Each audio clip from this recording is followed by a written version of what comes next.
Welcome everyone.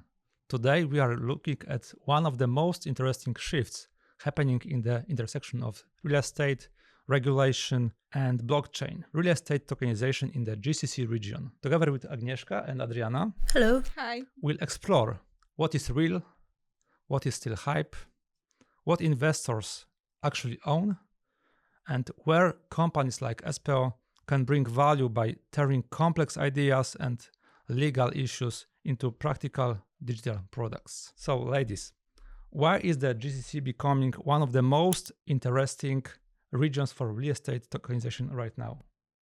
Sure. So thank you for having us. And GCC region for sure is moving a little bit faster than the other region because tokenization is linked into their public sector infrastructure.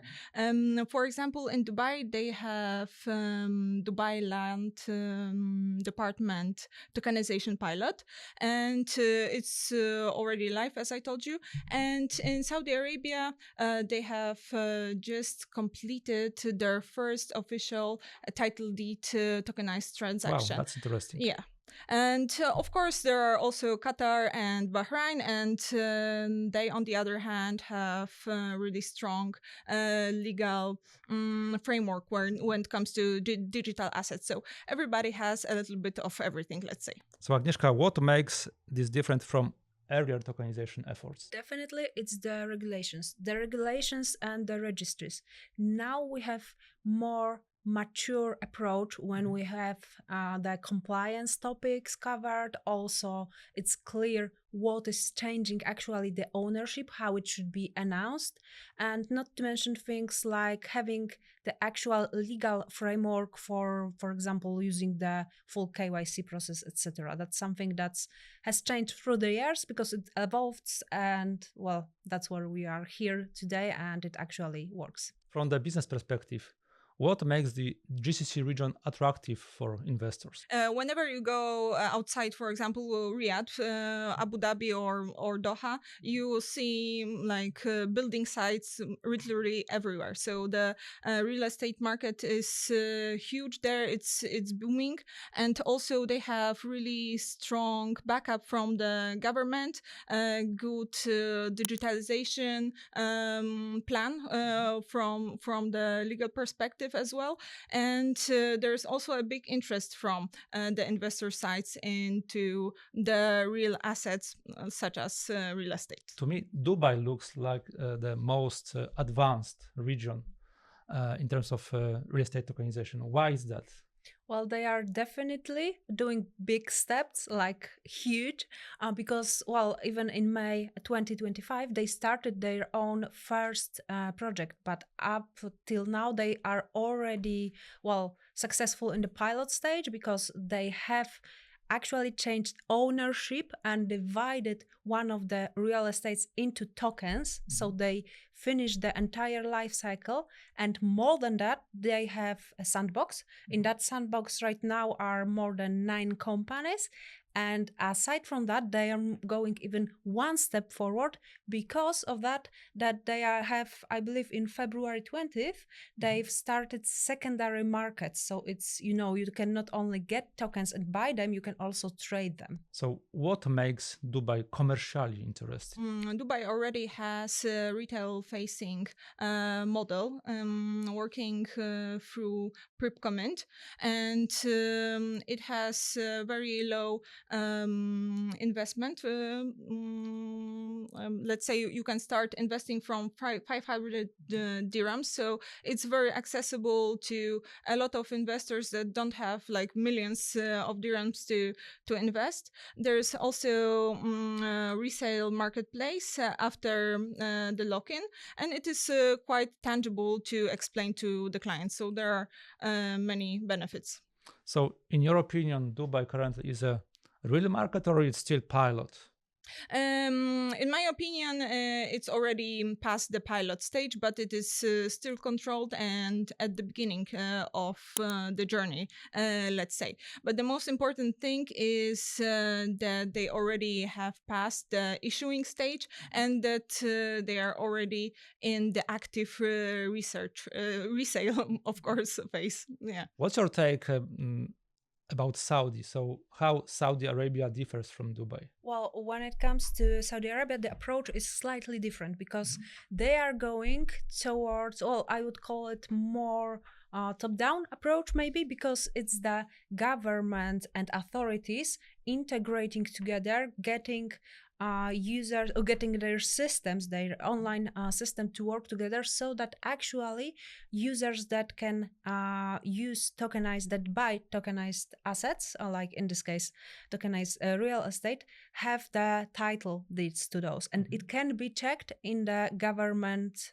system. Okay. So with all of that, there are also differences on the technical side. That's for those who are interested, because in Dubai, the XPRL was used, while in Saudi Arabia they went with settlement for the pilots. So yeah, those are different approaches. I don't think we can say which is better, but they are definitely different. So they bring a little bit different results. If you were advising market entry for a company, would Saudi Arabia would be the priority for them or other market? In my opinion, definitely it should be their focus because of the scale. As I told you, outside. So you mean Saudi Yeah. Arabia? Outside Riyadh, for example, there are like tons of building sites, and there's also an aspect of Vision 2030, which focuses both on real estate and digitalization. So definitely they should focus on that. But you have to remember that there will be a little more need for local partnership. You also have to navigate a little bit more around the legal stuff and probably be a little more patient than when it comes to UAE. Okay, so in Saudi it's still easy to do business or it's harder? What's the commercial opportunity in that country? In my opinion, it's just a little bit different culture. Saudi is still a little more Saudi, and UAE is more international. They already took some practical steps to start the tokenization process, and Saudi is still a little behind. But in my opinion, it might be a good opportunity for investors and for companies to set up such schemes, let's say. How about Qatar? I heard that they have a very strong regulatory framework. So does it make them a leader in that region? Well, they definitely have even different approach, because yes, they are fully prepared when it comes to regulations. Also, the framework is strong and built. There is the QFC framework that recognizes tokenization and different kind of licensing. For example, it's connected to issuing or holding the tokens as a professional company. So yes, they also have the QFC Labs, which is a playground and a safe space for entrepreneurs to actually build compliant, mature, long-term projects in an environment that's supportive and without additional risk. Okay, so how we should position Qatar in terms of tokenization? Probably as institutional infrastructure market. I wouldn't focus so much on mass sale of real estate tokens, but more on the other side, like. Yes, exactly. Financial instruments, tokenized funds, etc. So yeah. In the GCC region, we also have Bahrain. Yeah, it's one of the smallest countries there. And so, what about Bahrain? How they position themselves? Bahrain is the smallest, but they aren't the weakest. Their approach is even different. It's mostly a market-led, meaning that when they started thinking about crypto and blockchain, they created this huge rulebook. Now it's the sixth version, if I remember correctly, of those rulebook. And from the beginning, they like settle the playing field for the players about the business, how it should be handled, not about precise technological requirements. That's why those also would be that can be adapted and is adapted to tokenization, but it's more top-down approach, I would say, in contrast to the Saudi Arabia. No, Ada, would you add something? I agree totally. Yeah. Now let's take the perspective of a consumer. So if someone wants to buy a property, a tokenized property product, what should they ask for first, or what should they look into before doing that transaction? Well, it's actually a very good question, because token is this layer of what you own. And this layer is a technological layer, sometimes making the asset more liquid, sometimes making it more affordable. But what's underneath the rights and the benefits, it's something that should be checked. Because buying, let's say, real estate token, you can buy a fraction of the actual apartment. You can buy a share of the SPV that's actually owning the apartment. You can even buy units of funds, some kind of fund, or some totally different economic right, let's say a percentage of the lease if the apartment will be rented. So there are multiple options, and it's very important to check what are you actually buying and paying for, because there are multiple opportunities. All of them can be beneficial, but they need to be understood. So it looks a bit complicated. So is that really clear for buyers and sellers?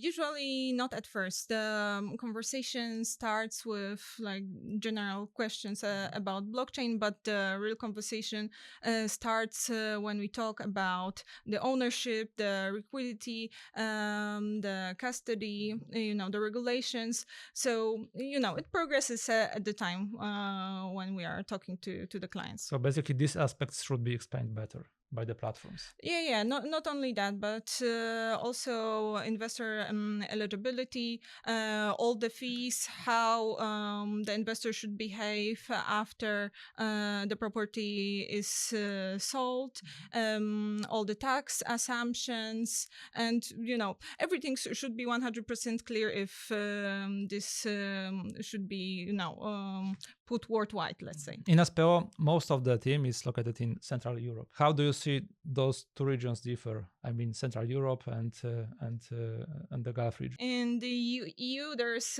more focus on the stablecoin and other legislations, in my opinion, and GCC is more focused on the real estate tokenization when we are talking about this matter. And in my opinion, there are few steps forward comparing to our market. Okay. And Agnieszka, would you say something more? Yeah, I would definitely agree. I also believe that what we have in Europe, it's the closest to the Bahrain region, because it's also like market-led. We have some frameworks, but right now, mostly the European Union is about stablecoins, cross-border payments, and those kinds of payments are often restricted in GCC regions. So definitely we can see there some major differences also when it comes to tokenization. So where is the advantage of EU market, of Central Europe market, opposite to or in contrary to the GCC region? Here, if one thing works well and it's legislated, it's usually applied via few borders and few countries. It is like well orchestrated throughout the EU members and a little bit more holistic than the other regions, let's say, when it comes to this compliance stuff. If the company wants to enter our region, so what they should focus on first? You mean that the company wants to enter the GCC region with tokenization, right? I mean both regions. So let's talk about GCC, and then in contrary the aspects of entering the market in Sure. in the Europe. So in the EU, they should focus more on the stablecoins solutions and other aspects of blockchain, because there are tons of solutions that can be used. And in the GCC market, they should focus on being unique and not just entering the market with generic token platform. For sure, they have to add KYC, KYB, and fiat payments, because it's still very strong and very needed. And all the custody and schemes should be there, and everything, of course, should be explained very well and straightforward to the client. So I assume that still it's quite modern technology and modern markets. So probably you would advise starting with pilots, right? So what should such a pilot include? Well, definitely there are some good and bad advice to those aspects, because when it comes to pilot, it's a part of the software. Well, it's a software launch that's to some restricted area in different, sometimes the customer list, sometimes the scope of the product is restricted or limited a little bit. And it's very important from the start to think about some of the aspects fully. We need to think fully about the security and cyber threats. Yeah, no matter how small the project, if it goes live, it needs to be covered. The same goes for the compliance. Yeah, no matter the project, must be thought through from the beginning. But when we are talking, there are also some aspects that shouldn't be taken into account this closely. Like, for example, starting pilot with all the possible blockchains to be included, with all the possible digital assets. It's okay to start small, to start smart when it comes to security and, of course, compliance, and then grow as the list of the clients grows. In your opinion, what may slow down the adoption of tokenization in the GCC region? For sure, the education part, both when it comes to investors educating themselves and willing to search for answers and for the solutions, and also the providers to be able to educate the people in the right way. I also think that they cannot overpromise like high returns, because it will spike some red flags, let's say. Also, there shouldn't be any like major friction during the onboarding process, and there shouldn't be like any issues with the liquidity, for sure, because everybody wants to be safe with their money and their investments. Don't you think it's a bit overhyped, this entire real estate tokenization in the GCC region? There are like many inquiries coming our way. In my opinion, only thing that is really overhyped is the fact that some companies think that tokenization will solve the problem of lack of potential investors. It's not like that, because if in the real world the real asset doesn't hold any like major economical value, if we will tokenize it, it won't change a thing. It still won't be profitable for the investor. So it's not always the solution that will magically bring the money to the investor and to the company. Of course, it can be liquidized, but Yeah, that's a very good point, because people think that if I cannot sell something, then if I tokenize it, then everyone would like to buy it. That's not the case. Of course, some aspects, like for example, real estate, which is huge, and there is a really limited pool of the investors that might handle this kind of investment.